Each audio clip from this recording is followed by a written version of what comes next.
మేడ్చల్ జిల్లా మూడుచింతలపల్లిలో సీఎం కేసీఆర్ మాట్లాడుతున్నారు. లైవ్ చూద్దాం. గొప్ప పల్లె తయారు కావాలి. అదే వీరారెడ్డి గారు లాంటి తెలంగాణ యోధులకు మనం అర్పించేటువంటి నిజమైనటువంటి నివాళి. ఎందుకంటే నేను ఈ మాట పదే పదే వారి పేరెందుకు తీసుకుంటున్నానంటే తెలంగాణ ఉద్యమ ప్రస్థానంలో నేను చాలామందిని చూసిన. కొంతమంది తెలంగాణ వాదులు ఉన్నారు, కొంతమంది తెలంగాణ యోధులు ఉన్నారు. ఈ మేడ్చల్లో పుట్టిన ఇద్దరు బిడ్డలు కూడా వట్టి తెలంగాణ వాదులు కాదు. వెంకట్రామరెడ్డి గారు, వీరారెడ్డి గారు ఇద్దరు కూడా తెలంగాణ యోధులు. వీళ్ళిద్దరు కూడా యుద్ధం చేసిండ్రు, జైళ్ళకు పోయిండ్రు, త్యాగాలు చేసిండ్రు. కాబట్టి అటువంటి గడ్డ కాబట్టి ఆ స్ఫూర్తి ఇక్కడ ఎక్కువ ఉండాలి. ఆ విధంగా పట్టుబట్టి ముందుకు పోవాలి.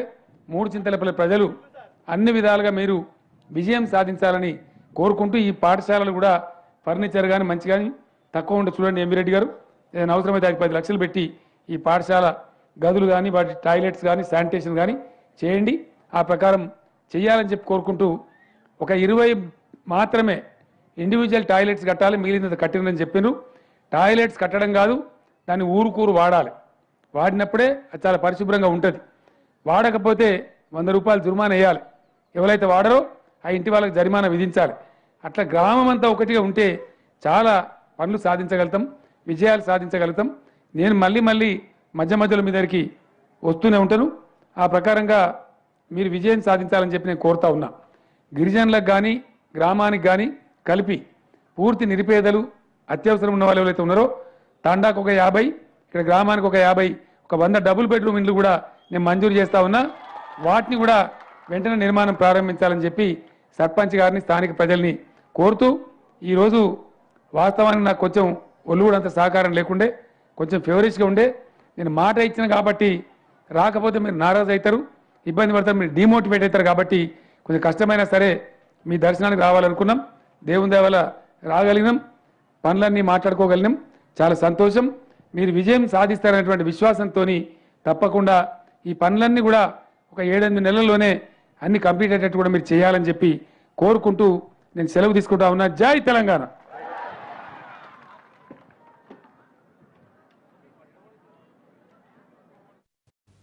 మిగతా చూస్తే ఆదిలాబాద్ జిల్లాలో మనుషుల అక్రమ రవాణా కేసులో బోధ్ మాజీ ఎమ్మెల్యే సోయం బాబురావును విచారించేందుకు సర్కార్ అనుమతించింది. 2007లో మనుషుల అక్రమ రవాణా కేసులో ప్రధాన నిందితుడిగా సోయం బాబురావు ఆరోపణలు ఎదుర్కొంటున్నారు.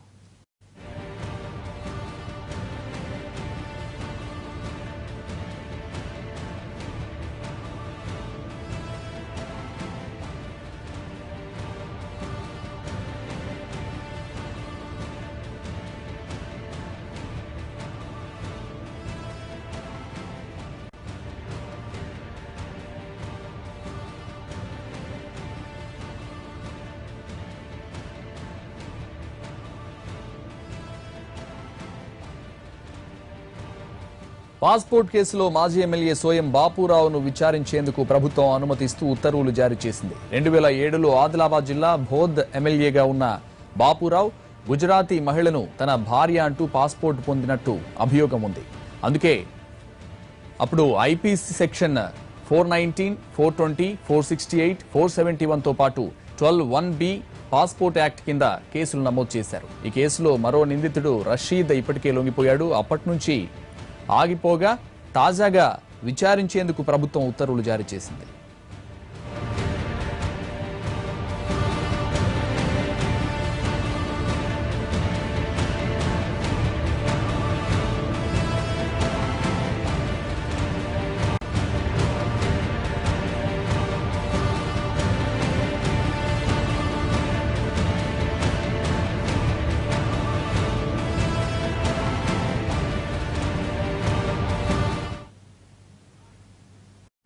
సదావర్తి సత్రం భూముల వ్యవహారం కీలక మలుపు తిరిగింది.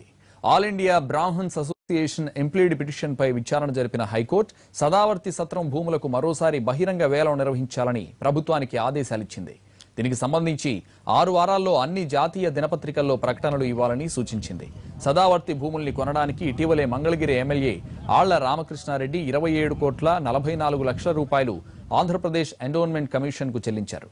దీంతో వేలం ప్రక్రియలో ఆళ్ల రామకృష్ణారెడ్డి కూడా పాల్గొనొచ్చని హైకోర్టు స్పష్టం చేసింది. తదుపరి విచారణను 6 వారాలకు వాయిదా వేసింది.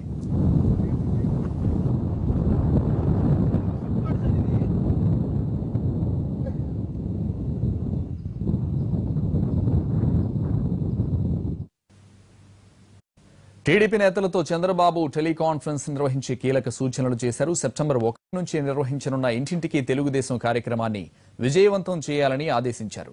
సంస్థాగతమే టీడీపీ బలమన్న చంద్రబాబు 2019 ఎన్నికలకు ఇప్పటి నుంచే సమాయత్తం కావాలని పిలుపునిచ్చారు. గ్రామ స్థాయి నుంచి జాతీయ స్థాయి వరకు సమర్థ నాయకత్వం మరింత పటిష్టం కావాలని ఆకాంక్షించారు.